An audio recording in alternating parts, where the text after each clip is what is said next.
All right, everybody, we will get started. I expect some more people might hop on, but I want to get started on time. So welcome to our webinar. It is entitled Making MedEd Research Less Murky, an intro into AIM Medical Education Research Committee, or MERC. And if you're wondering if the Murky and MERC is a dorky internist joke, it is indeed. So we will introduce ourselves and then we will get started.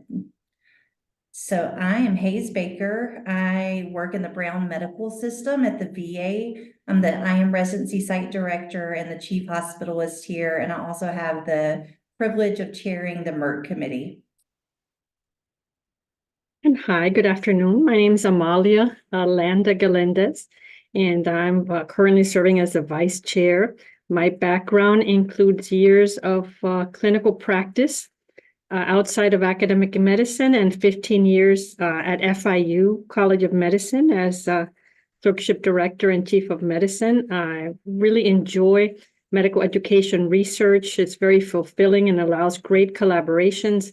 And we're really excited to be with you this afternoon. Thank you. Hi, I'm Jill Patton. I'm the chair and program director at Advocate Lutheran General Hospital in Park Ridge, Illinois, just outside of Chicago. I'm a primary care physician. I'm passionate about graduate medical education. In fact, I've been in program director leadership since 2006 and excited to have you all with us. Hi, everyone. I'm Sheena Carly. I'm a program director at the UAMS Washington Regional Residency in Fayetteville, Arkansas. I'm a primary care physician also. I'm going to be the moderator for today. So if you have questions or ideas or comments as we're going through the slides, please feel free to put them in the chat and I'll be monitoring and then we'll address at the end. Great. Thank you, ladies. So we will dive right in.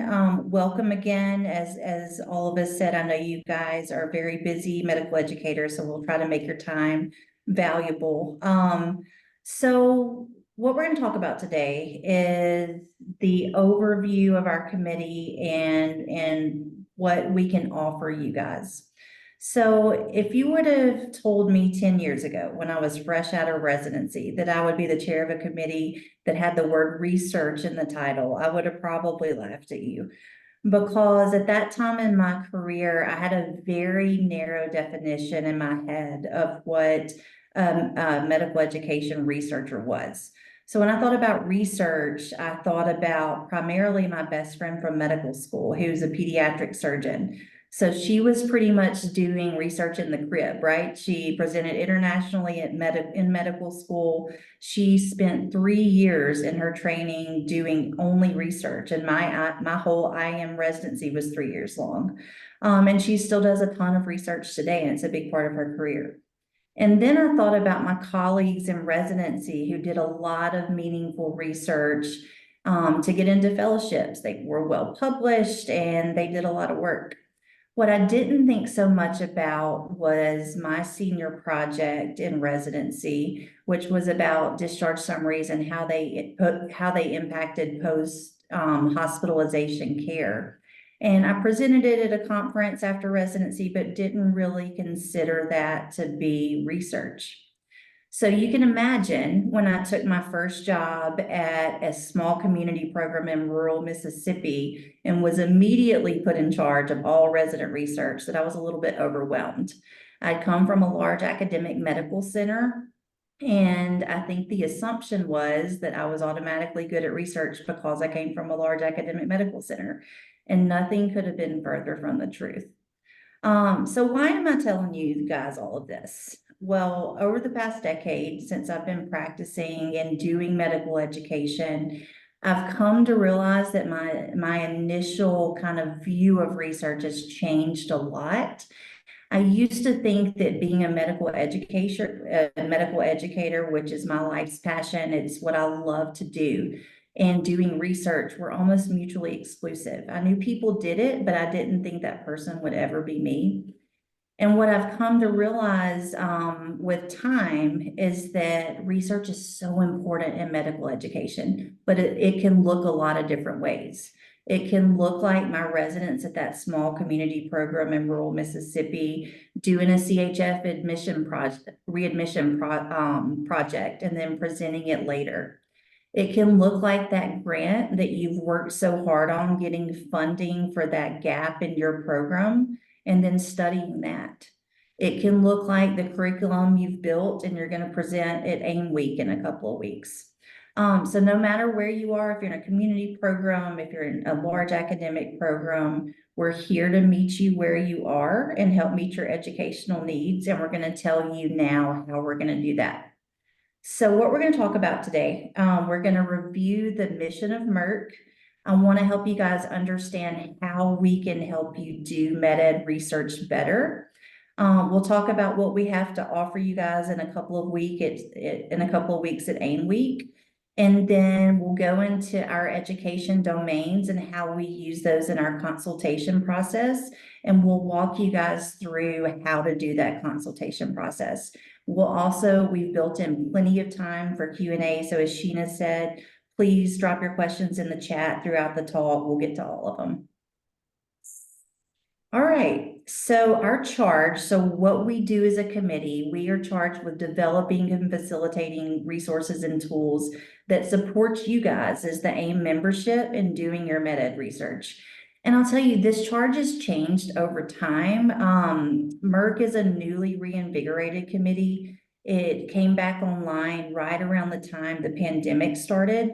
And when we initially started in 2020, what we did was a little bit different. So we wrote some position papers on controversial med-ed topics and presented them to AIM leadership. We gave some recommendations to AIM leadership. But when we took a step back, we realized there was a lot of room to help our members more organically and more productively. So now we want to help you guys, whatever your ideas may be, we want to help you bring those to fruition and bring them back to your home institution. So how do we do that? The biggest tool that we have is our MERC consultation form, and Jill and Amalia will talk about that in detail. I'll talk a little bit more in a minute about what we have to offer you guys at AIM Week. And then this is our very first webinar. And we'd love to hear from you guys if there is content that you want to hear more about. If there are questions that you have in the med-ed research realm, please drop those in the chat. We are certainly open to ideas for more webinars in the future. And our goal is to do a webinar quarterly for you guys. And then in the future, in the next couple of years, what we want to do is develop some more web-based content and resources. So you can just click on our page, hey, where should I publish this research project? And have a list of those resources right there on our website. So that's hopefully coming up in the future. So who do we help? We help anybody, any AIM member. You're an AIM member, we're here for you. If you're that spry young faculty member like I was that really has no idea where to get started, and we're here to help you. If you're like Amalia, who spent the first part of her career in the community, but then came back to academics, then we're here to help you. You may be well-versed in research, but just can't get over a particular question or a particular problem you're having with your project, and we're here to help you. So as I said in the beginning, we want to meet you where you are and help you get to that next step. All right, so why are we equipped to help you? So our committee, we intentionally are educationally diverse. And what I mean by that, we have a good mix of folks who are pretty new at this, folks who have been doing it quite a few years. We have a wide range of community and academic program expertise. Having spent the first part of my career in a community program and then now back in large academics, I've seen how tough it can be in the community with lack of resources and lack of faculty who have the expertise in research. We've got a broad range of UME and GME experience. And then our skill sets and our expertise is kind of all over the map. We've got people who are wonderful researchers, well-published on editorial boards. And then we've got those of us who are better at curriculum development and design. But the thing that brings us all together most of all is we care very deeply about medical education, both individually and as a group. And I think that that comes through in our work. And as you can see in the picture to the right, we tend to be a lot of fun too. That's a group of us from AIM week last year being silly at the photo booth. So speaking of AIM Week, we are there to help at AIM Week. So the top right picture is one of our members, Andy Donato, at our booth last year. So we will be booth 117 at AIM Week. We'll be there during exhibit hall hours. So pop by during lunch, during breakfast, if you have a break. If you have questions that are related to med-ed research, if you need help with the consultation form, please come by. We also have a little bit of a fun competition going that I will talk about more in just a second. And then we are also, our group has a workshop and it'll be Tuesday from 10:15 to 11:15. The name of it is From Problem to Opportunity, Turning an Educational Problem into Scholarly Work. You can see our workshop group last year there on the bottom right. All right, so this is the QR code. This is the QR code. It will take you to a little bitty survey. It just takes 2 minutes to fill out. So you can enter your top med-ed research question. If you've got a pressing question you've been wondering about, we will share the results at our booth during AIM week. So feel free to fill that out. We're also happy to talk through that with you in the booth at AIM week as well. So with that, I'm going to turn it over to Amalia to dive into the consultation itself. Wonderful. Again, welcome to everyone. Thanks for joining us. We're all very passionate about education. And like Hayes mentioned, we have very different backgrounds. I remember when I first finished residency in my first job, I had a really interesting case. And at the time, I didn't have any experience and kind of just, looking through journals, figured out where I wanted to put that case. And I was subscribed at the time. There was a popular journal called Consultant and just independently did that. But at other times, I had interesting questions that I thought I really would like to turn into scholarship. And when I was not in an academic center, so it didn't always happen. Now, for years working at an academic center, we have a lot of support services. We have a lot of senior faculty that assist us. And over time, we've learned a lot about how getting your ideas and how to make it happen. So we're hoping that many of you will reach out and not hesitate to reach out to learn a little bit about how we can help each other. Okay, so let's go ahead and get started. And what I'm going to talk about is a couple of things. First is to kind of orient you in how to get to our site. And so you may not have a specific question at this point, but maybe a few weeks from now, a few months, you might find yourself in a position where you'd like some assistance. And so we'll go over that. The second thing is to kind of answer the question of what requests are appropriate. Sometimes you have questions and you may not want to bring it into your group where you're working because you feel like it's something you should already know. And so that's another reason we're here to help you. So we'll talk about that. And then finally, to be prepared when you're ready to go to our site to submit a consultation request, what is some of the information you need to know? Okay, so if any of you are able to go to the AIM site, you can follow along so you can get to our MERC site. So if you just do a search and you do AIM, AAIM, it'll take you to your main AIM home site. When you get to that, you'll see there's 8 tabs at the top, and one of them says resources. So you click on the resources tab, and then the drop-down menu will give you UME, GME program resources.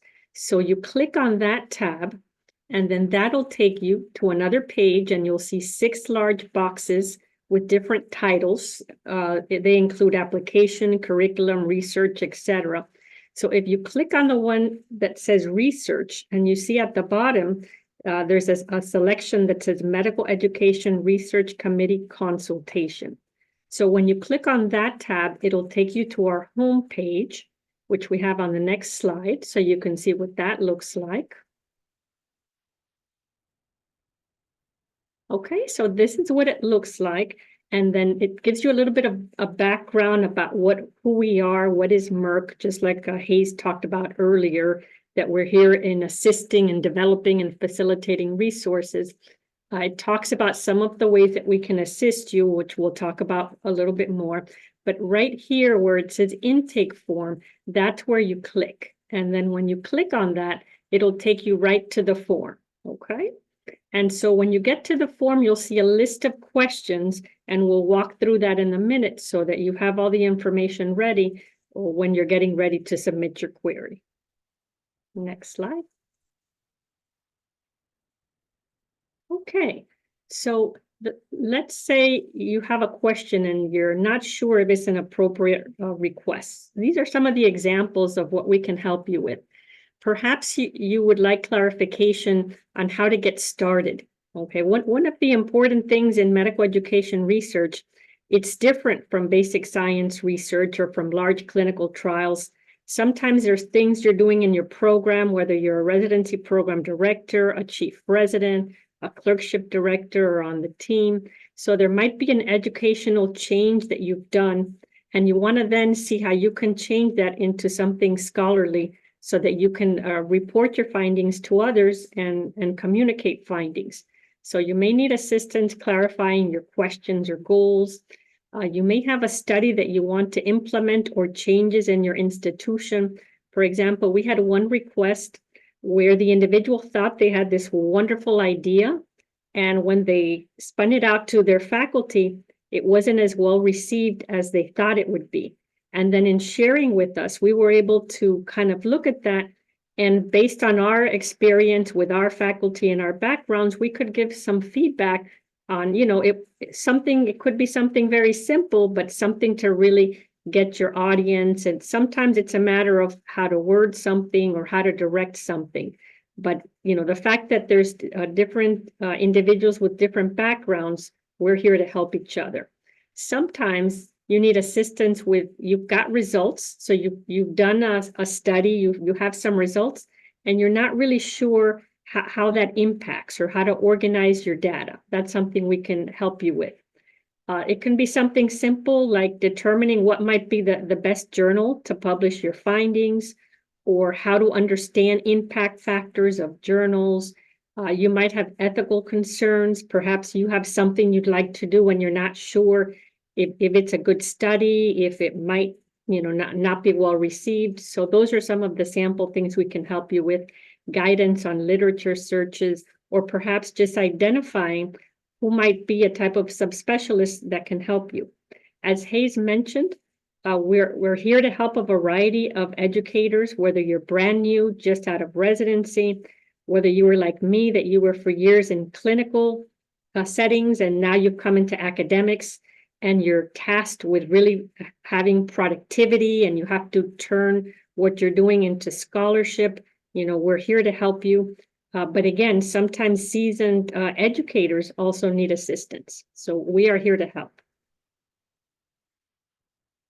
Some sample dilemmas. Say you're new to education, you're new to academics, and you have an idea, and you don't know how to even get started. Okay, we were all in that same situation. I remember at the beginning, after a few years on the clerkship, we had some changes we had made, and we didn't realize that out of the changes we had implemented, there was so much rich scholarship that we could find there. So similarly, we can assist with things like that. Sometimes there's a big issue with predatory journals. So you might have questions. Is this a reputable journal? What's a good place to publish? So we can offer our insight on that.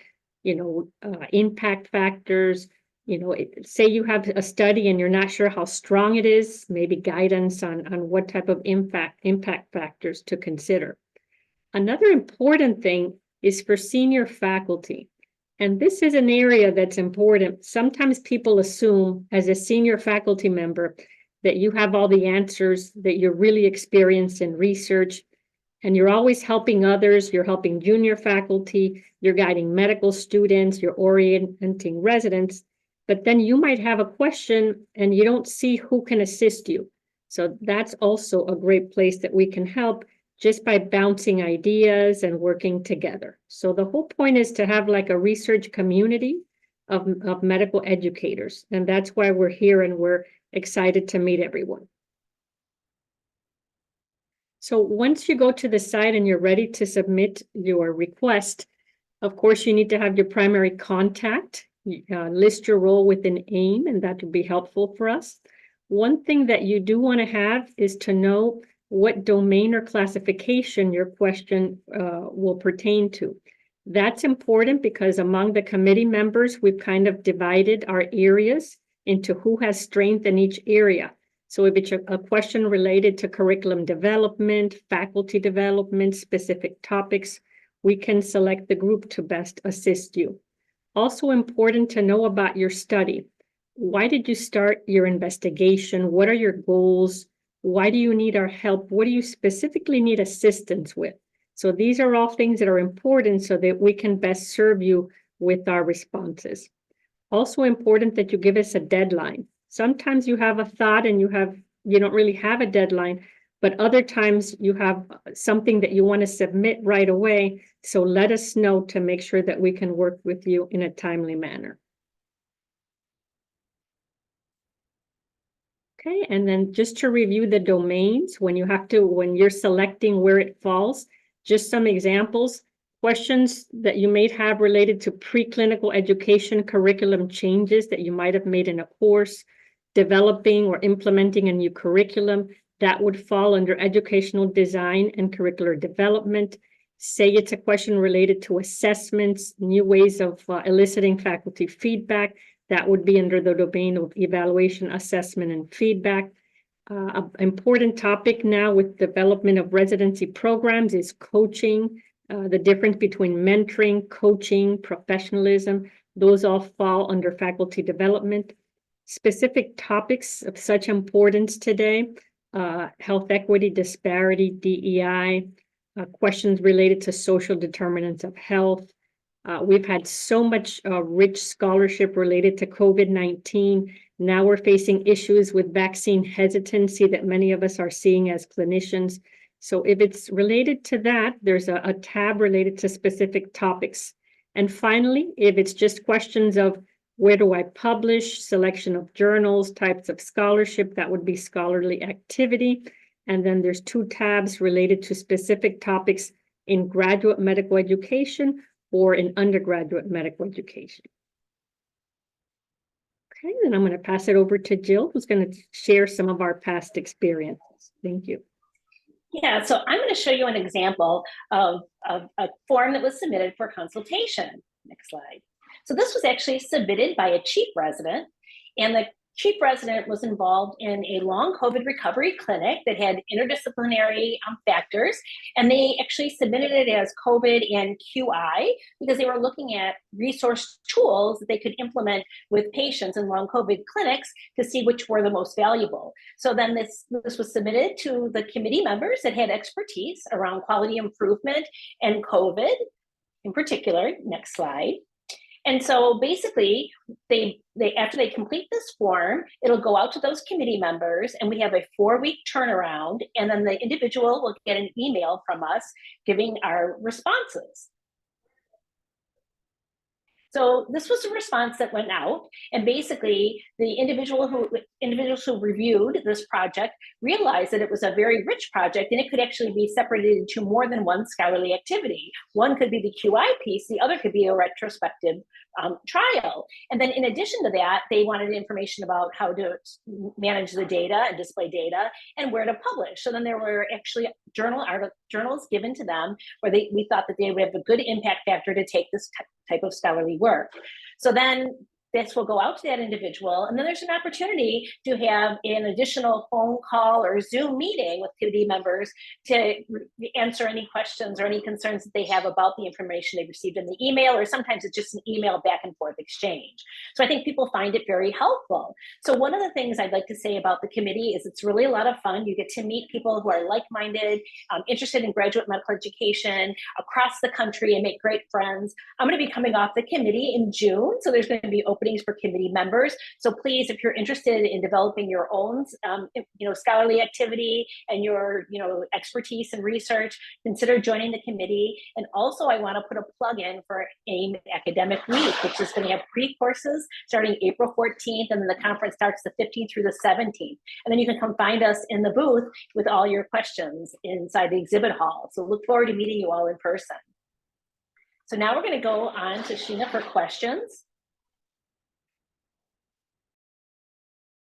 Great. It looks like there was just one request for the QR code that Hayes showed at the beginning. So we have dropped that link in the chat. And then this QR code here is for our MERC website. And then it has the direct link to how to submit a request for assistance.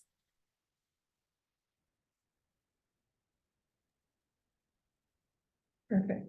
Should we drop that one in the chat too? Yeah, I can do that. Awesome.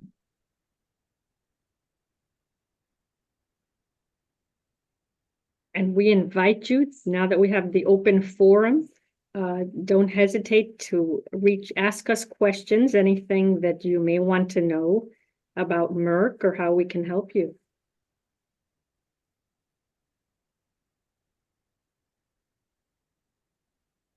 I see some people I know on here. I'm happy to call them, folks.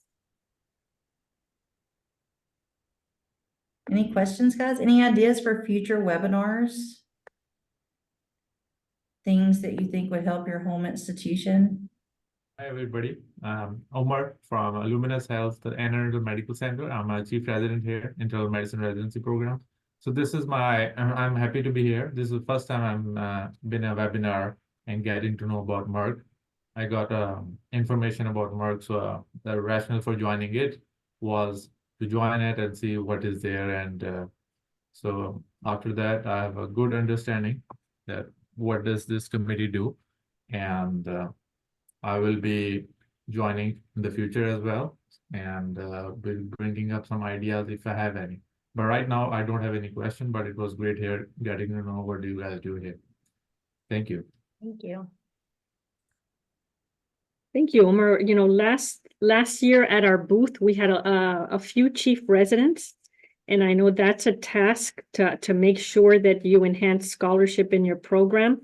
So that's wonderful that you joined us today, and we encourage you and other chief residents. There is a whole chief resident section at AIM, and so we'll be available to to provide our support. Well, thank you.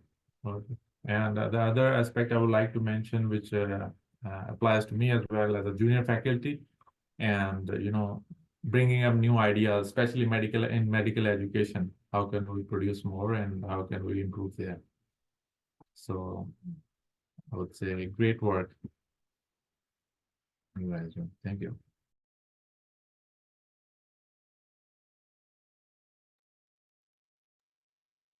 So that's something when if you come to our booth, if you have an idea, very often you might be doing something curricular, or way you do morning report, or the way you do simulation that could lead to a scholarly product. And actually, we can connect you with other programs at the meeting, right, to do that kind of work. So I really encourage you to stop by the booth. I will. And there's been another link added in the chat if anyone's interested in joining the committee and becoming a part of our group that reviews the consultations and does a lot of the work that Amalia and Jill and Hayes have talked about. We would love to welcome in new members.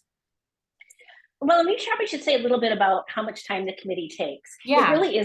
It really isn't a big time commitment, right? We have regular scheduled meetings. Now they're on Mondays, but they're for whatever works best for the committee. So you have sometimes it's not even a whole hour meeting. And then these consultations are equally shared throughout the committee. So it really isn't a great burden on your time. Definitely. I think too, the other thing that Jill touched on earlier, just the camaraderie, and it doesn't have to be our committee, although we do think our committee is the best committee. But joining an AIM committee, it has been so good for my professional development. And I have literally made friends all over the country. Sheena and I text on a weekly basis. There's a couple other committees that have, committee members who have rotated off now that we're having dinner with during AIM week. I mean, really, you meet people that you wouldn't meet otherwise and develop lasting friendships. And it's really cool. It's a really fun part of academic medicine.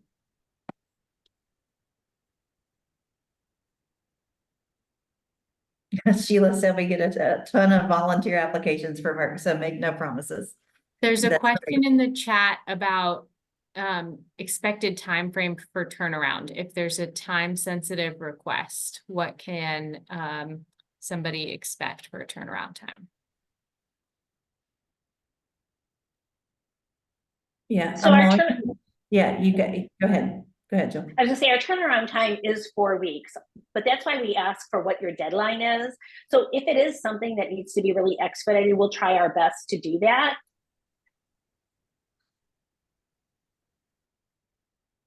Absolutely. So the important thing is to communicate that, we're all busy, but if we know you have something that's you need expediently, we'll put that to the top of our priority and make sure that at least 1 or 2 members are working on it.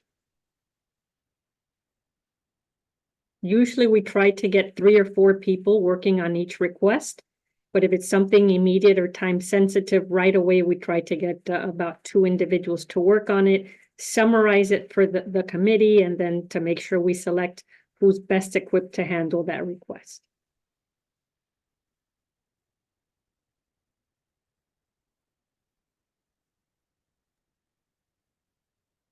Other questions, guys?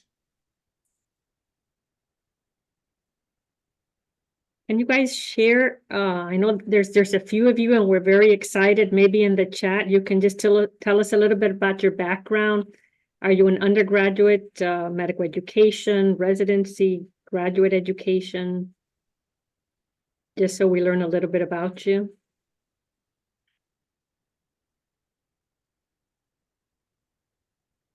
And then I see Dr. Salters is on. She's one of our committee members as well. Casey, if you want to add anything about the committee and your experience, feel free to.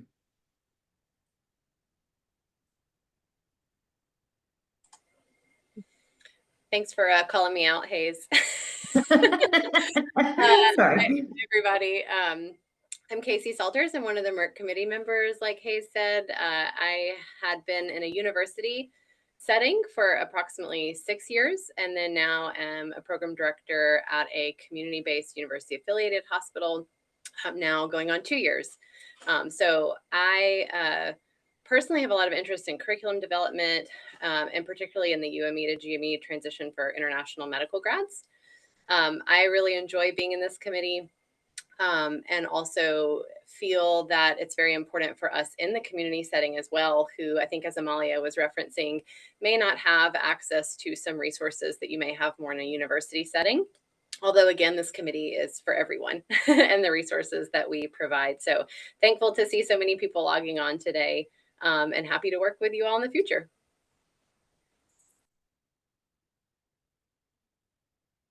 Thanks, Case. Thank you. And Dr. Salters was my previous program director. So good to see Dr. Salters today.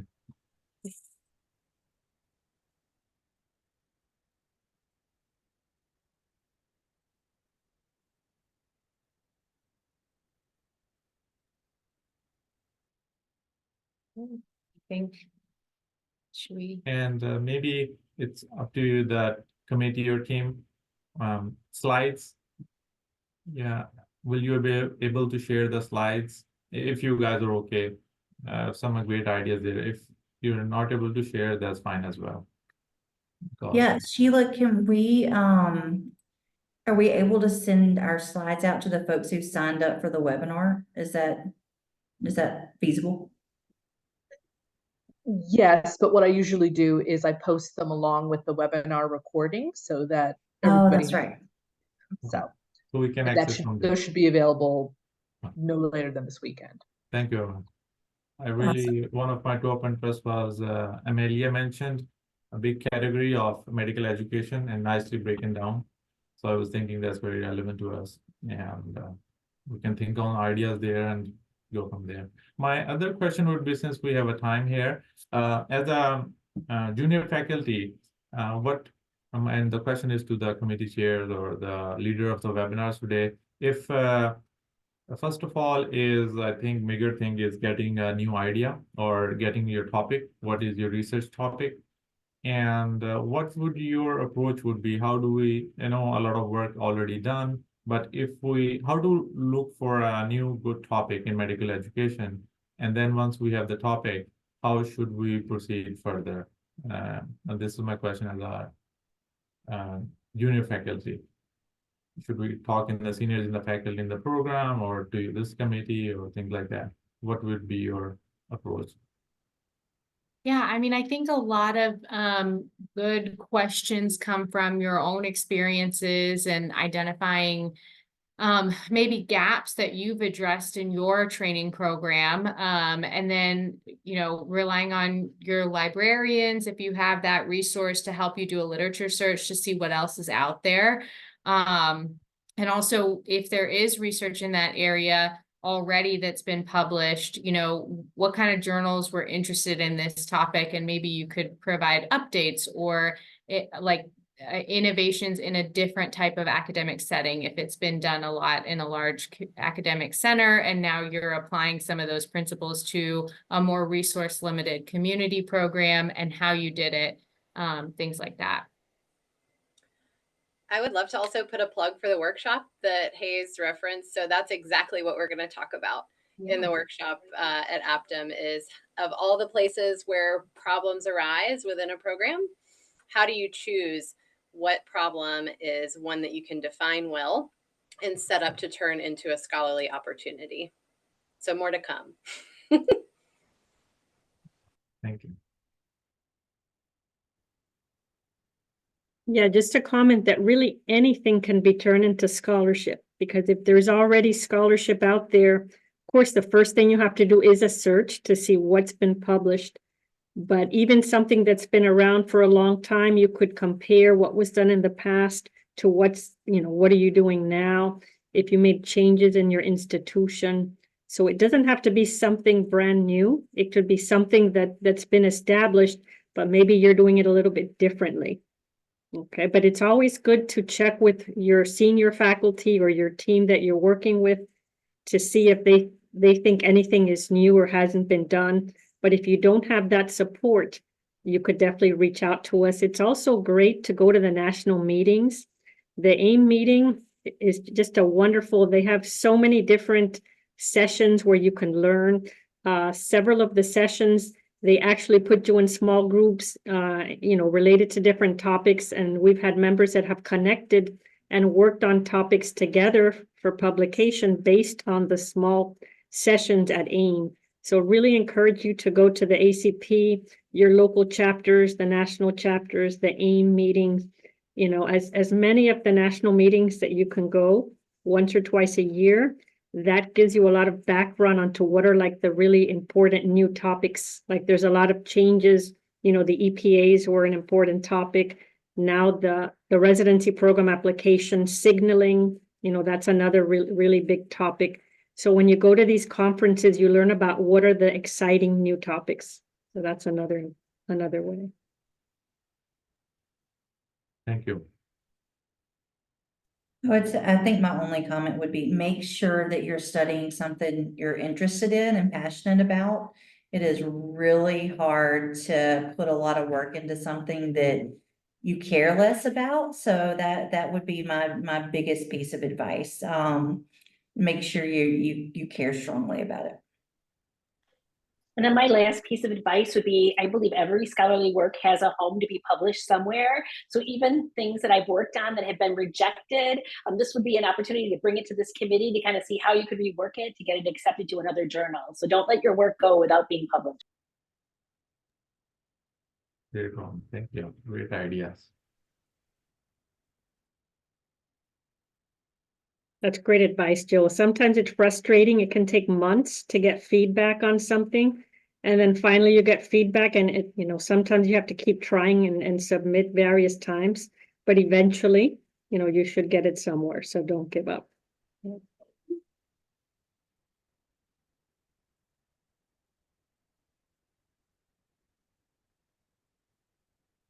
Any other questions, guys, comments?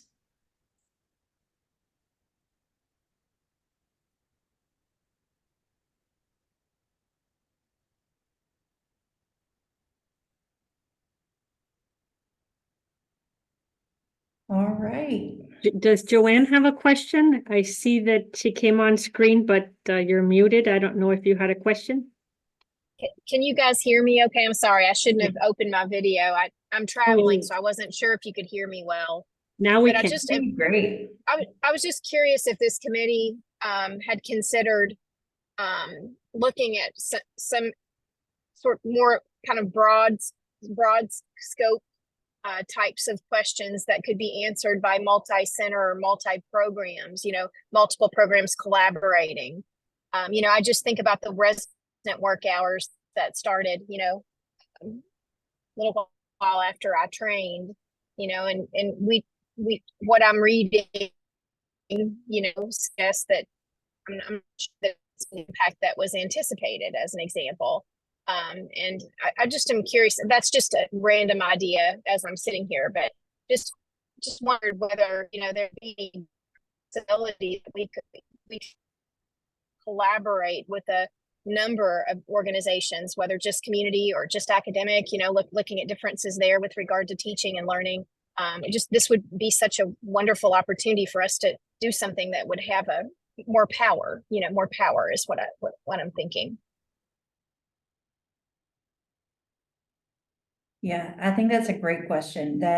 And our role to facilitate research, I think that's what we're trying to do with bringing folks together at AIM. And so I think that's an awesome idea. And I would encourage you to fill out this little questionnaire. And because if you're interested in that and we post it on our board in AIM and we get 5 folks from around the country that may be interested in doing the exact same thing, it's a really, like you said, a really cool way to collaborate and would have an awesome impact factor and do some really, really big work. So that's one thing that we're trying to do, is bring folks together with similar interests. I'll say, I don't know that we found the ideal way to do that yet, but that's what we're trying to accomplish in AIM. Ladies, And I would just like, yeah, go for it. I was just going to say, I was going to add that my program was part of the iCompare trial. I don't know if you looked at that, but that looks at duty hours. There were 3 articles that were published in the New England Journal, and it was kind of mirrored after the first trial done in surgery. And now surgery is done the second and the third trial, which I think is really interesting to look at because it looks at bullying in medicine. So I do think these topics have not been done in internal medicine yet since the impact trial, but that is something that would be really interesting to do among a large group. Great. Well, I'll just make sure that I attend your all session at AAIM. Come see us. Great suggestion. I agree. Many of us joined the committee in the first place to try to see if we can find collaborations across different programs. And Hayes has been working hard to get that to happen. Definitely at the booth, we connected some folks last year, and we're hoping on our website to also have that connection because there's great opportunity there.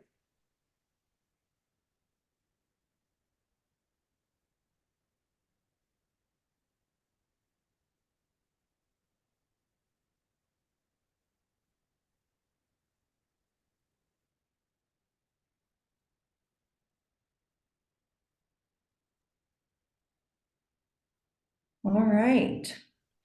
Sheena, I will have you close us if nobody has any questions. Thank you all. Thank you. See you at AIM. Thanks for Thank you. joining us, guys. Please join us Thanks for today. coming. Thank you, everyone.